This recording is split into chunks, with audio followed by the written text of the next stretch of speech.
कितने अरसे से जेल में? मुझे तकरीबन 17 साल यहाँ पे हो गए। जो मुद्दई है जो एफआईआर कटवा रहा है वो भी इंसाफ के इंतजार में वो मर जाता है, उसे इंसाफ नहीं मिलता। जो मर गए सिर्फ फैसले के इंतजार में कि फैसला आएगा, अच्छा आया या बुरा, कम से कम फाइल पे आए। तो मेरी वालदा का इंतकाल हुआ, मैं उनका चेहरा तक नहीं देख सका, जिनके बिना मैं एक पल नहीं रहता था। मैं रात को काम पे से आता था, वो उस वक्त तक सोती नहीं थी। अगर अभी मेरे 17 साल के बाद अगर मेरे इंतज़ार में मैं बैठा रहूँ और फिर भी मेरा फैसला ना आए, तो मेरी बहन का कौन सहारा है? आप पर इल्ज़ाम किसके कत्ल का था? आपका कोई जानने वाला था? कोई खूनी उस शख्स को ना मैंने कभी ज़िंदगी में उसको देखा। हमारे यहाँ पर्चा कटता है, मुल्ज़िम हाथ में नहीं आएगा, वो पर्चा रखा रहेगा। जब कोई दूसरा बंदा किसी भी केस में आएगा, उस पे केस ट्रांसफ़र कर दिए जाएंगे।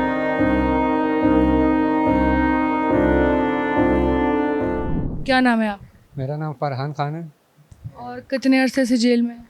मुझे तकरीबन 17 साल यहाँ पे हो गए। और किस सिलसिले में आप आए थे? 302 के केस अखबार बराए तावन, ये इल्ज़ाम मेरे पे, और इस केस के अंदर मुझे इतना अरसा गुजर गया है और अब तक के जो इंतज़ार ही हो रहा है फ़ैसले का। हम तो अदलिया से सिर्फ ये कहना चाह रहे हैं, रिक्वेस्ट है कि कुछ ऐसा निज़ाम हो जाए जिससे हम लोगों के केसेस चलें और हमें फ़ैसले हमारी ज़िंदगी में मिल जाए। हम तो दो तरफ़ा इंसाफ की बात कर रहे हैं, हम ये नहीं कह रहे। हमें जो मुद्दई है जो एफआईआर कटवा रहा है वो भी इंसाफ के इंतज़ार में वो मर जाता है, उसे इंसाफ नहीं मिलता। ना मुलजिम को इंसाफ मिल रहा है। यही इंतज़ार में लोग हमारे सामने यहाँ साथ थे, जो मर गए सिर्फ फैसले के इंतज़ार में कि फैसला आएगा, अच्छा आया या बुरा, कम से कम फाइल पे आए तो। और हम भी अभी भी यही चाह रहे हैं, हम मेरिट पे फैसला मांग रहे हैं कि अगर हमारी फाइल में हमारा जुर्म साबित हो रहा है, जिस पे जो इल्ज़ाम लगा हुआ है, तो आप बराए मेहरबानी उसको फारिग करें। मुल्क पे भी बोझ पड़ रहा है, उस पर हुकूमत दे रही है, एक तरफ करें, उसको दफनाएं। उसके घर वाले कम से कम जो हर महीने में या साल में मुलाकात पे आते हैं, उन्हें भी तो सब्र आ जाएगा कि हाँ भाई हमारा बच्चा भाई इस दुनिया में नहीं है, एक ही दफ़ा रो के सब्र कर लेंगे।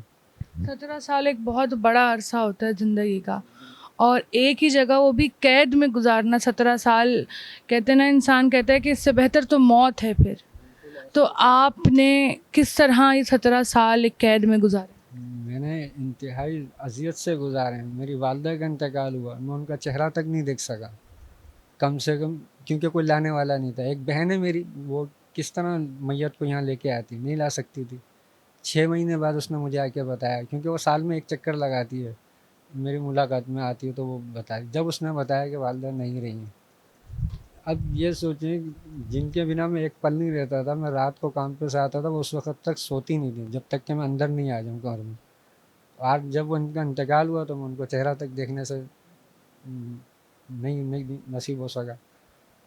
छोटी बहन थी, उसकी शादी के लिए वो दुल्हन बनी, उसको ख्वाहिश थी कि उसको दुल्हन बना देख सकूं, लेकिन वो नहीं देख सका। तस्वीरें भी नहीं, कि यहाँ पर तस्वीरें भी अलाउ नहीं है कि जो तस्वीर में ही कम से कम मैं देख लेता, वो भी नसीब में, वो अपने घर चली गई। अब एक बहन है, उसके 4 बच्चे हैं, वो किस तरह उनको संभाल रही है। उसके बाद भी वो मेरे पास यहाँ आती है। कम से कम अदलिया अगर फैसला दे दे तो उसको भी तो सब्र आ जाए, या मैं अगर बेगुनाह हूँ साबित होती है मेरी, तो मुझे छोड़ें या मुझे सज़ा दें। लेकिन जो यहाँ मेरा वक्त गुजर रहा है, मैं तबाह हो रहा हूँ, मेरा घर वाले रुल रहे हैं, इसका हिसाब कैसे होगा?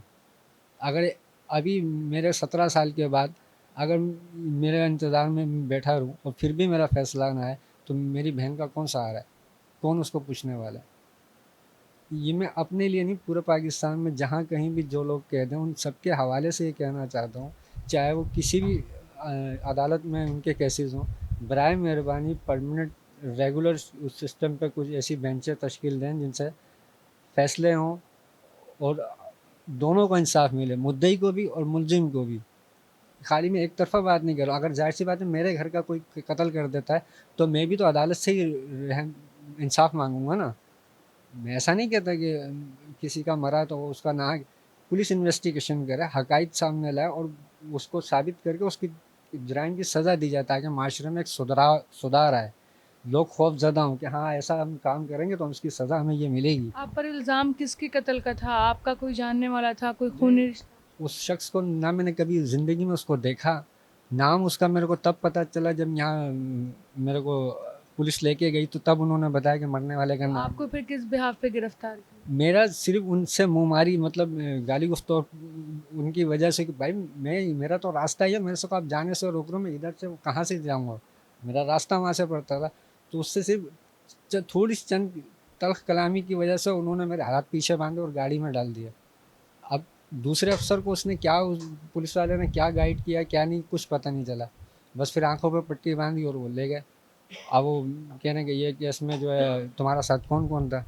तो जिस शख्स को मैंने कभी ज़िंदगी में नहीं देखा, मैं उसका मेरा कोई लेना देना नहीं है, कोई दुश्मनदारी नहीं है, किसी चीज़ का वास्ता नहीं है। अगर यही चीज़ पुलिस इन्वेस्टिगेट करती कि भाई कोई कोई तो लिंक होना चाहिए ना इस शख्स के साथ, इसका कोई तो लिंक हो, वो भी नहीं है, फिर किस 17 साल रुला दिए। यही हमारी पुलिस अगर इन्वेस्टिगेशन जाए वकवा पे जाके करे, वहाँ के से शवाहिद ले, तो ये इतने लोग यहाँ बैठे हुए ना हो।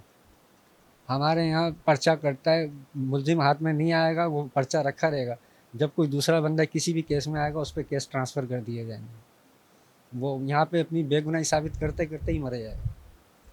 आपके 17 साल यहाँ पे कैसे गुजरे? किस तरह से गुजारे आपने 17 साल इस जेल में रहकर? क्या सोचा, क्या चाहा?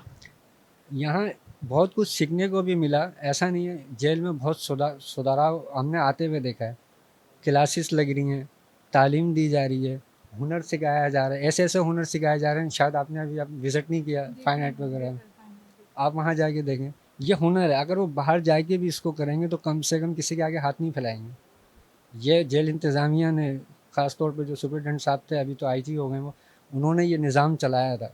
हम उन्हें दुआएं देते हैं कि उनकी निस्बत हम बाहर भी जाके माशरे में काम कर रहे हैं और यहाँ भी कुछ कमा लेते हैं, जिससे हमारे अखराजात, छोटे मोटी ज़रूरियात वो पूरी हो जाती हैं। बहन तो मेरी साल में आती, ज़ाहिर सी बात है, वो मेरे को अखराजात। ज़िंदगी मुश्किल कितनी है जेल में रहने को? जो लोग देख रहे हैं, जो कोई क्राइम करना चाहते हैं, या उनका जहन ऐसा बन जाता है कि वो नहीं सोचते कि इस जुर्म की सज़ा क्या होगी, उस जुर्म के नुकसानात क्या होंगे मेरे लिए भी और मेरे अपनों के लिए भी। तो आप उनके लिए एक ऐसी सलाह भी हैं, एक ऐसी मिसाल भी हैं, जिसको देखने के बाद शायद वो जुर्म से लाखों कदम दूर खड़े हो जाएं। तो आप अपने बारे में बताएं कि जेल की ज़िंदगी गुजारना एक बाहर वाले इंसान के लिए, जिसने कभी जेल का रुख नहीं किया और जिसने कभी कैद व बंद नहीं देखी हो, उसके लिए कितनी ज़्यादा सख्त होती है? ये बाहर की दुनिया के हिसाब से तो ये इंतहाई सख्त तरीन जगह है, और ख़ास तौर उन लोगों के लिए मैं कहना चाहता हूँ जो नौजवान नस्ल है, जो अभी स्कूल कॉलेजों में है, जो नहीं एहसास करते, उनको ये देखना चाहिए कि बाहर की ज़िंदगी जितनी ऐशो इशरत से गुज़र रही है, हकीकतन अगर हम ये कोई क्राइम करते हैं या जैसे फ़िल्मों में या चीज़ों में देख के सोचते हैं, अगर ऐसी सोच पे अमल करेंगे तो उनका रिज़ल्ट हमारे जैसा है। हमारा हुलिया देख लें, हमारा हाल देख लें, तो उनको शायद अंदाज़ा हो सके कि कितनी अज़ियत जगह है यहाँ पर, कि इंसान का सब कुछ तबाह हो जाता है, ना पीछे घर रहता है, ना कारोबार, ना पहचान। अगर हम यहाँ से भी जाएंगे इतने साल बाद तो लोग हमसे दूर दूर भागेंगे, हमसे बात नहीं करेंगे, कोई हमारे साथ बैठेगा नहीं, फलाना क्रिमिनल है, इतना अर्सा जेल में काट के आया है। तो इस बदनामी, इस धब्बे से बेहतर है कि इस वक्त वो अपने आप को संभालें, और ये हम उनके लिए एक नमूना है कि वो हमें देख के अपनी ज़िंदगी को सुधार सकें।